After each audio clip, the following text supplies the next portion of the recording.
Hello friends, welcome to our channel. இன்றைக்கி என்ன video பார்க்க போகிறோம் அப்படின்னா, ஈஸ்டர் ஸ்பெஷலுக்காக ரொம்பவே டேஸ்டியான ஸ்பாஞ்சியான மார்பிள் கேக் தான் பார்க்க போகிறோம். குழந்தைங்களுக்கு ரொம்பவே பிடிக்கும். ஸோ கண்டிப்பாக வீட்டில் செஞ்சு பாருங்கள். இந்த மார்பிள் கேக் பண்ணுறதுக்கு அன்சால்டட் பட்டர் எடுத்துக்கோங்க. அது வந்து 150 கிராம் இல்லாட்டி 2/3 கப் எடுத்துக்கோங்க. நல்லா ரூம் டெம்பரேச்சரில் இருக்கணும்.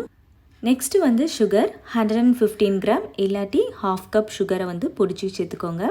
அதுக்கப்புறம் மைதா மாவு வந்து 150 கிராம் இல்லாட்டி 1 கப் மைதா எடுத்துக்கோங்க. நெக்ஸ்ட்டு 4 முட்டை எடுத்திருக்கேன். 4 முட்டையும் நல்லா ரூம் டெம்பரேச்சரில் இருக்கணும். நம்ம முட்டை சேர்க்குறதுனால நான் பைனாப்பிள் எசன்ஸ் எடுத்திருக்கேன். உங்களுக்கு விருப்பம் இருந்துச்சுன்னா நீங்கள் வெனிலா எசன்ஸ் கூட நீங்கள் சேர்த்துக்கலாம். ஸோ முட்டை ஃப்ளேவர் வந்து நம்மளுக்கு தெரியாமல் இருக்கிறதுக்காக நான் வந்து பைனாப்பிள் எசன்ஸ் போட்டால் அந்த முட்டையோட வாடை வந்து ஜாஸ்தி நம்மளுக்கு தெரியாது. ஸோ அதுக்காக நான் வந்துட்டு பைனாப்பிள் எசன்ஸ் எடுத்திருக்கேன். இனிமேல் கேக் எப்படி செய்யலான்னு பார்க்கலாம். இப்போ முட்டையோட வெள்ளைக்கருவும் மஞ்சக்கருவும் தனித்தனியாக நம்ம பிரித்து எடுக்க போகிறோம். இந்த மாதிரி நம்ம பிரித்து எடுத்து நம்ம கேக் பீட் பண்ணும் போது நம்ம கேக் வந்து நல்லா ஃப்ளஃபியாக இருக்கும். இந்த மாதிரி தனித்தனியாக பிரிக்காமல் மொத்தமாக சேர்த்து முட்டையை வந்து பீட் பண்ணணும் அப்படின்னா முட்டையோட ஸ்மெல் வந்து நம்மளுக்கு ஜாஸ்தி தெரியும். கேக் பேக்காகி வந்தாலுமே முட்டை வாடை வந்து ஜாஸ்தி இருக்கும். இந்த மாதிரி மஞ்சக்கரு வந்து கொஞ்சம் கூட வெள்ளைக்கருவோட ஆட் ஆகாமல் நம்ம பார்த்துக்கணும். எவ்வளோ முடியுமோ மஞ்சக்கருவும் வெள்ளைக்கருவும் நம்ம பிரித்து எடுத்துட்டோம் அப்படின்னா அவ்வளோ தூரத்துக்கு கேக் வந்து நம்மளுக்கு நல்லா ஃப்ளஃபியாக இருக்கும். ப்ளஸ் முட்டை வாடை இருக்கவே இருக்காது. நம்ம என்ன தான் எசன்ஸ் சேர்த்துருந்தாலும் பேக்காகி வரும்போது கேக் வந்து ரொம்ப ஸ்மெல் அடிக்கும். நம்மளுக்கு சாப்பிட்றதுக்கே தோணவே தோணாது. ஸோ இந்த டிப்ஸ் நீங்கள் ஃபாலோ பண்ணிங்கன்னா உங்கள் கேக்கில் வந்துட்டு ஸ்மெல் இருக்கவே இருக்காது. நல்லா ஃப்ளஃபியாகவும் வரும். இது கூட ஒரு பிஞ்ச் வந்து சால்ட் ஆட் பண்ணிவிட்டு அதுக்கப்புறம் நம்ம வந்து ஒரு டீஸ்பூன் பைனாப்பிள் எசன்ஸ் நான் சேர்த்துட்டு நல்லா பீட் பண்ணி எடுத்துக்கலாம். நல்லா பீட் பண்ணிவிட்டு அதை கொஞ்சம் ஓரமாக வச்சுட்டு ஒரு பெரிய பவுல் எடுத்துகிட்டு நம்ம எடுத்து வச்சுருக்க பட்டர் மெஷர் பண்ணி எடுத்து வச்சுருக்க பட்டரை அதில் சேர்த்துட்டு நல்லா ஹை ஸ்பீடில் வந்து பட்டரை பீட் பண்ணி எடுத்துக்கலாம். பட்டர் வந்து ஓரளவுக்கு நம்ம பீட் பண்ணி எடுத்ததுக்கப்புறம் கொஞ்சம் கொஞ்சமாக நம்ம வந்து சுகர் ஆட் பண்ணிக்கலாம். சுகரை வந்து மொத்தமாக போடாமல் பேட்சாக ஆட் பண்ணி நல்லா வந்து பீட் பண்ணி எடுத்துக்கலாம். ஸோ இந்த மாதிரி நம்ம பேட்சாக ஆட் பண்ணும் போது ஈவனாக ஸ்ப்ரெட் ஆகும். அதே மாதிரி அந்த லைட் பேல் எல்லோ கலரில் நம்மளுக்கு வந்துட்டு பட்டர் கிடைக்கும்.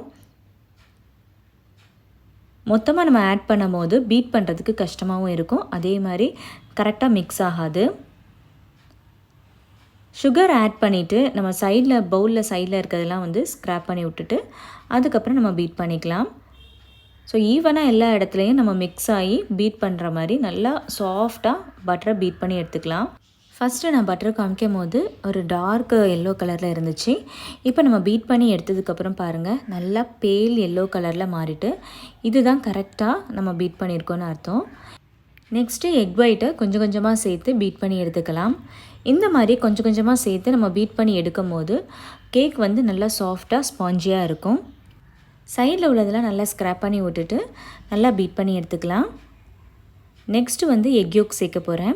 எக் யோக் அப்படியே சேர்த்துட்டு ரொம்ப நேரம் பீட் பண்ணக்கூடாது.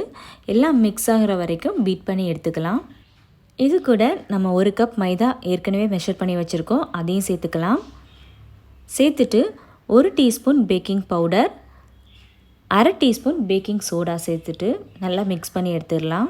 சேர்த்துட்டு மாவு எல்லாமே வந்து பட்டர் எக்கோட நல்லா மிக்ஸ் ஆகிற வரைக்கும் லோ ஸ்பீடில் மிக்ஸ் பண்ணி எடுத்துடலாம். ஹை ஸ்பீடில் நம்ம மிக்ஸ் பண்ணோம் அப்படின்னா ஏர் பபிள்ஸ்லாம் போயிடும். ஸோ சாஃப்ட்னஸ் இருக்காது. ஓவர் மிக்ஸும் பண்ணக்கூடாது. இதுக்கப்புறம் லைட்டாக வந்து எல்லாம் மிக்ஸ் ஆகிற வரைக்கும் மிக்ஸ் பண்ணிவிட்டு நம்ம வந்து ஆஃப் பண்ணிடலாம் பீட்டரை. அவ்வளோதான், சூப்பராக நம்ம கேக் பேட்டர் ரெடி பண்ணிட்டோம். இதே வந்து நம்ம கேக் டின்னில் மாற்றிட்டு நம்ம பேக் பண்ணோம் அப்படின்னா ப்ளெயின் வெனிலா கேக் ரெடி. இப்போ நம்ம என்ன பண்ண போகிறோம் அப்படின்னா மார்பிள் கேக் தான் பண்ண போகிறோம். அதுக்கு ஒரு பவுலில் வந்துட்டு 2 டேபிள் ஸ்பூன் கொக்கோ பவுடர் நான் எடுத்துக்க போகிறேன். அது கூட 1 டீஸ்பூன் காஃபி பவுடர் சேர்த்துக்க போகிறேன். சாக்லேட் கேக் பண்ணும் போது காஃபி பவுடர் போட்டிருந்தோம் அப்படின்னா அந்த சாக்லேட் ஃப்ளேவரை வந்து நல்லா என்ஹான்ஸ் பண்ணி கொடுக்கும். அதுக்காக தான் நான் காஃபி பவுடர் சேர்த்துருக்கேன். உங்களுக்கு பிடிக்கல அப்படின்னா நீங்கள் வந்துட்டு ஒமிட் பண்ணிடலாம். இது ரெண்டும் நல்லா மிக்ஸ் ஆகிறதுக்காக 2 டேபிள் ஸ்பூன் ஹாட் வாட்டர் சேர்த்துக்க போகிறேன். நல்லா சூடான தண்ணியை வந்து சேர்த்துட்டு நல்லா மிக்ஸ் பண்ணி எடுத்துக்கோங்க. ஸோ மிக்ஸ் பண்ண பார்க்கும்போது நம்மளுக்கு வந்துட்டு கொஞ்சம் திக்காக இருக்கிற மாதிரி தான் இருக்கும். நம்ம பேட்டரை சேர்த்தோம் அப்படின்னா நல்லா கரெக்டாக வந்துடும். இது கூட நான் வந்து என்ன பண்ண போகிறேன் அப்படின்னா சாக்லேட் எசன்ஸ் ஆட் பண்ண போகிறேன். உங்கள்கிட்ட இருந்தால் நீங்கள் சேர்த்துக்கலாம், இல்லாட்டி ஒமிட் பண்ணிக்கலாம். என்கிட்ட இருக்கிறதுனால நான் சாக்லேட் எசன்ஸ் சேர்த்துருக்கேன். இதையும் நல்லா மிக்ஸ் பண்ணிவிட்டு நம்ம வந்து பேட்டரை சேர்த்துடலாம். உங்களுக்கு ரொம்ப திக்காக இருக்கிற மாதிரி இருந்துச்சுன்னா இன்னும் கொஞ்சம் தண்ணி சேர்த்து மிக்ஸ் பண்ணி எடுத்துக்கலாம். கொஞ்சம் கொஞ்சமாக நம்ம பேட்டரை சேர்த்து நல்லா மிக்ஸ் பண்ணி எடுத்துக்கலாம். நான் டோட்டல் பேட்டரில் வந்து 1/4 கப் பேட்டர் தான் நான் எடுத்திருக்கேன். 1/4 கப் வந்து சாக்லேட் ஃப்ளேவர் எடுத்திருக்கேன். நம்ம ரொம்ப எடுத்தோம் அப்படின்னா சாக்லேட் ஃப்ளேவரும் வெண்ணிலாவும் சேர்ந்து ரொம்ப மிக்ஸ் ஆன மாதிரி இருக்கும். ஸோ நான் நிறையாட்ட ட்ரை பண்ணி பார்த்துருக்கேன். ஈக்குவல் அமௌண்ட் எடுக்கும் போது மிக்ஸ் ஆன மாதிரி இருக்குது. ஸோ நான் வந்துட்டு வெண்ணிலா ஃப்ளேவர் வந்துட்டு 3/4னா இது வந்து 1/4 கப் எடுத்திருக்கேன் சாக்லேட் ஃப்ளேவர்.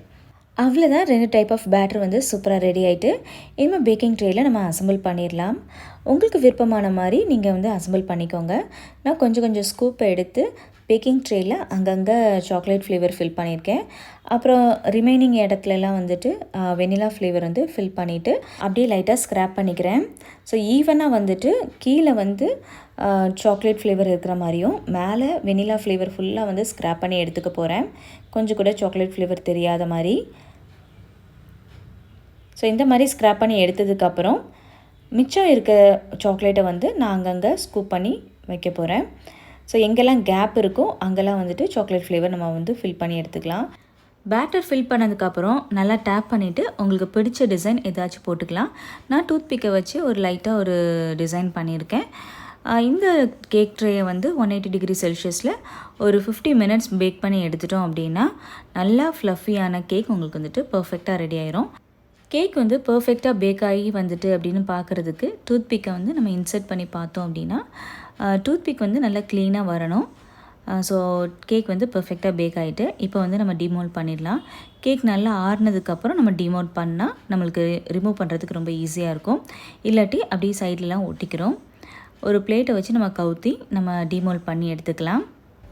ஸோ இந்த கேக் டீனில் வந்து பட்டர் பேப்பர் போட்டிருக்கிறதுனால நம்மளுக்கு ஈஸியாக டிமோல்ட் ஆகி வந்துட்டு உங்கள்கிட்ட பட்டர் பேப்பர் இல்லை அப்படின்னா லைட்டாக நெய் இல்லாட்டி வந்து எண்ணெய் தடவிட்டு கொஞ்சம் மைதா மாவு டஸ்ட் பண்ணிவிட்டு நீங்கள் வந்து கேக் பேட்டர் ஊற்றுனீங்கன்னா இந்த மாதிரி ஈஸியாக டிமோல்ட் பண்ணி எடுத்துடலாம். அவ்வளோதான். சூப்பர் டேஸ்டியான கேக் ரெடி ஆகிட்டு கேக்கை வந்து சின்ன சின்ன பீசஸாக கட் பண்ணி உங்களுக்கு நான் காமிக்கிறேன். நல்லா சாஃப்டாக ஸ்பாஞ்சியாக நம்மளுக்கு கேக் ரெடி ஆகிட்டு இந்த கேக் வந்து குழந்தைங்களுக்கு ரொம்பவே பிடிக்கும். பெரியவங்களும் ரொம்ப விரும்பி சாப்பிடுவாங்க. ஸோ கண்டிப்பாக இந்த கேக் வந்து வீட்டில் ட்ரை பண்ணி பாருங்கள். சின்ன சின்ன பீசஸாக கட் பண்ண கேக்கை வந்து ஏர்டைட் கண்டெய்னரில் போட்டு வைங்க. இல்லாட்டி கிளிங் ரேப்பில் காற்று போகாமல் நல்லா ரேப் பண்ணி வைங்க. அப்போனா தான் 4 to 5 days வரை நல்லா ஃப்ரெஷ்ஷாக இருக்கும். ஹோம்மேட் கேக் எப்போவுமே வந்துட்டு நம்ம சீக்கிரமாக காலி பண்ணுறது நல்லது. இந்த கேக் ரெசிபி உங்களுக்கு பிடிக்கும்னு நினைக்கிறேன். இந்த கேக் ரெசிபி உங்களுக்கு பிடிச்சிருந்துச்சுன்னா லைக் பண்ணுங்கள், ஷேர் பண்ணுங்கள், சப்ஸ்கிரைப் பண்ணுங்கள். கிட்டே இருக்க பெல் ஐக்கானை ப்ரெஸ் பண்ணிவிட்டு ஆல்னு கிளிக் பண்ணிக்கோங்க. இன்னொரு சூப்பரான வீடியோவில் உங்களை மீட் பண்ணுறேன். Until then bye from Shayas food and art.